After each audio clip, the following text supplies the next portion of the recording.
वे मुझे एक कुएं के पास ले गए और रस्सी से मेरा पैर बांधकर कुएं में उल्टा लटका दिया। पैर ऊपर और सिर नीचे की ओर था। ऊंचाई इतनी कि जल को मैं छू नहीं सकता था। ओम साई राम श्रोताओं, आपका दिन मंगलमय हो।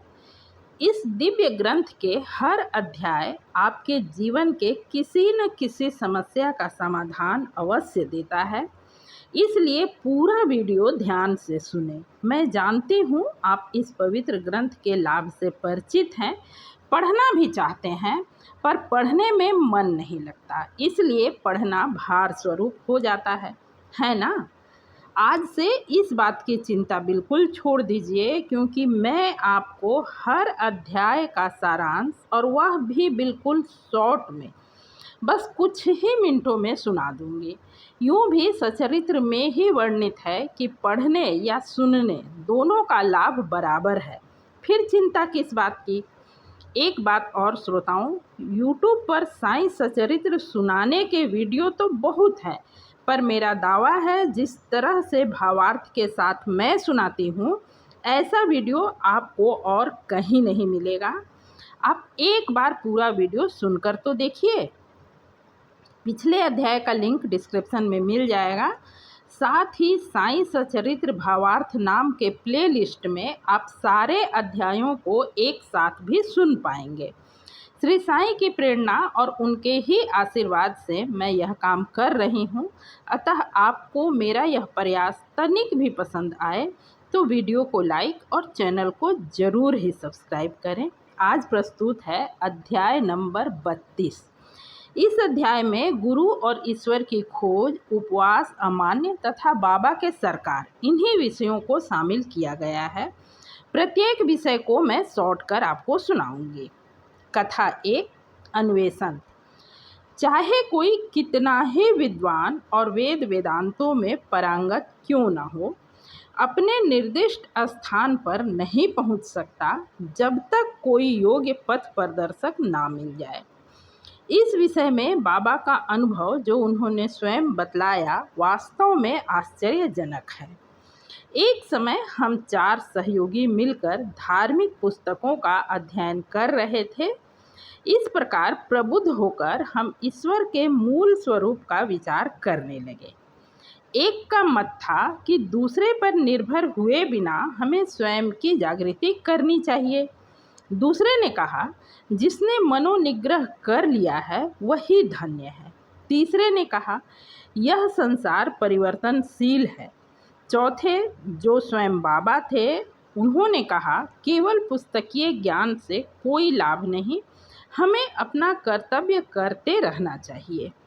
इस प्रकार वाद विवाद के बाद हम चारों वन में ईश्वर के खोज को निकल पड़े। मार्ग में हमें एक बंजारा मिला, जिसने हमसे पूछा, हे सज्जनों, इतनी धूप में आप लोग किस ओर जा रहे हो? हमने कहा, वन की ओर। तब उसने पुनः पूछा, यह तो बताइए, वन की ओर जाने का उद्देश्य क्या है? हम लोगों ने उसे टाल मटोल वाला उत्तर दे दिया। हमें इस तरह निरुद्देश्य जंगल में भटकते देख उसे दया आ गई। उसने विनम्र शब्दों में निवेदन किया, आप अपने खोज का उद्देश्य चाहे ना बताएं, पर मैं देख रहा हूँ दोपहर की प्रचंड गर्मी से आप लोग कष्ट पा रहे हैं, इसलिए कृपया यहाँ कुछ पल विश्राम कर कुछ जलपान कर लीजिए। बिना पथ प्रदर्शक के इस भयानक जंगल में भटकने से कोई लाभ नहीं। कृपया किसी योग्य पथ प्रदर्शक साथ ले लीजिए। उसकी बातों पर ध्यान दिए बिना हम आगे बढ़ गए। जंगल बहुत विशाल और पथहीन था। परिणाम यह हुआ कि हम मार्ग भूल बहुत समय तक यहाँ वहाँ भटकने के बाद फिर से उसी स्थान पर पहुँचे। तब हमें वहाँ बंजारा फिर मिला और कहने लगा, प्रत्येक काम चाहे छोटा हो या बड़ा, मार्गदर्शक आवश्यक है।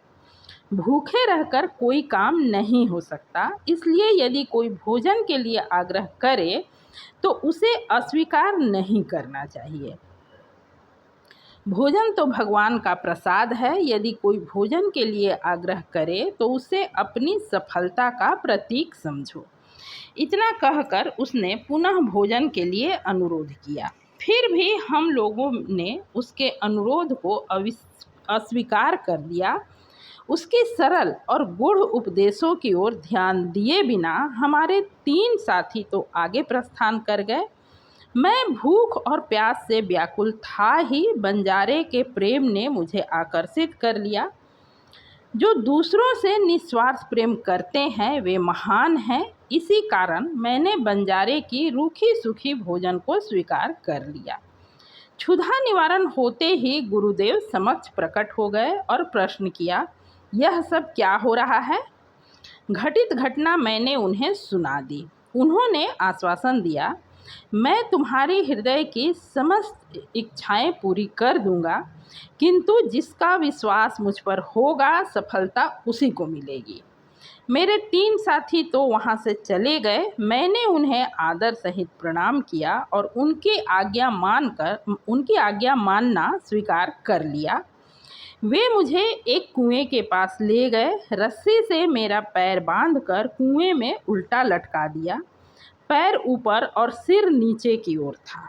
ऊंचाई इतनी थी कि जल को मैं छू नहीं सकता था। 4-5 घंटे के बाद वे लौटे और मुझे कुएं से बाहर निकाला। फिर पूछने लगे, वहाँ कैसा अनुभव हो रहा था? मैंने कहा, परम आनंद का अनुभव हो रहा था, ऐसा जिसका मैं वर्णन नहीं कर सकता। मेरा उत्तर सुन गुरुदेव अत्यंत प्रसन्न हुए। उन्होंने मुझे अपने हृदय से लगाया और मुझे अपने संग ले लिया। एक चिड़िया जिस प्रकार अपने बच्चे का पालन करती है, वैसे ही उन्होंने मेरा पालन किया। मुझे ऐसा लगता है सदा उनके हृदय से चिपक कर उन्हें निहारूं। उन्होंने मुझे अपनी शाला में जगह दी। ऐसी दिव्य थी वह शाला कि वहाँ से कोई खाली हाथ नहीं लौटा। केवल मेरे वे गुरु ही जानते हैं कि किस प्रकार उनके द्वारा कुएं में उल्टा लटकाना मेरे लिए परमानंद का कारण सिद्ध हुआ। यहाँ कोई यह शंका कर सकता है कि जब साईं स्वयं ब्रह्म के अवतार हैं तो वे उन लोगों के साथ क्यों शामिल हुए?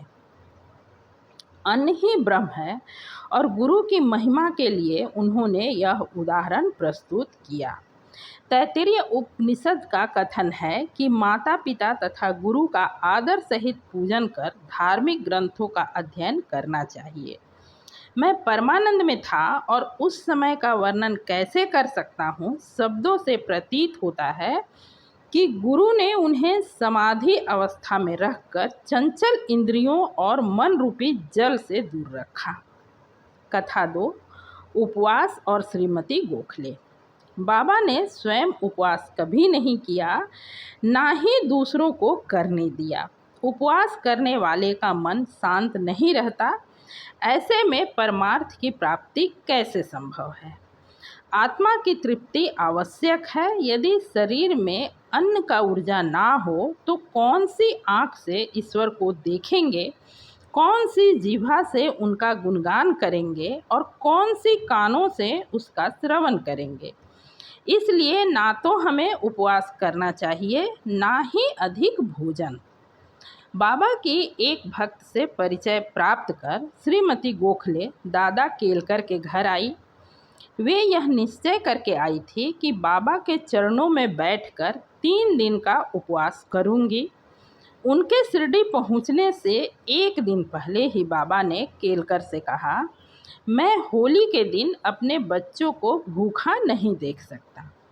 दूसरे दिन वह महिला जब केलकर के साथ मस्जिद गई और बाबा के चरणों में बैठी तो बाबा तुरंत बोल पड़े, उपवास की ज़रूरत ही क्या है? दादा के घर जाकर पूरन पोली तैयार करो, बच्चों को खिलाओ और स्वयं भी खाओ।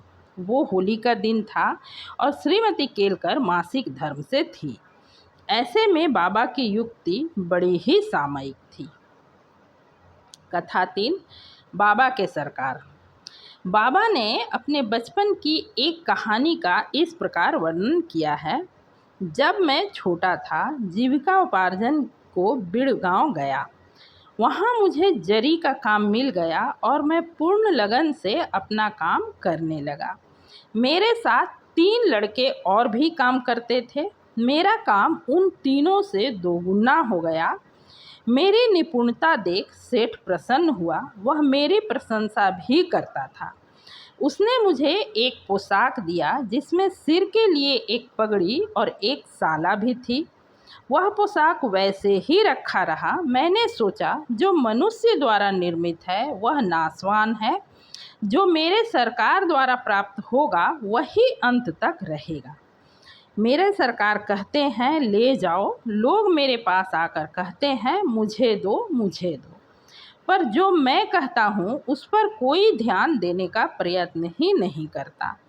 मेरे सरकार का खजाना भरपूर है और वह बह रहा है। मैं तो कहता हूँ गाड़ी में भर कर ले जाओ। जो सच्चे माई का लाल होगा उसे स्वयं ही भरना चाहिए।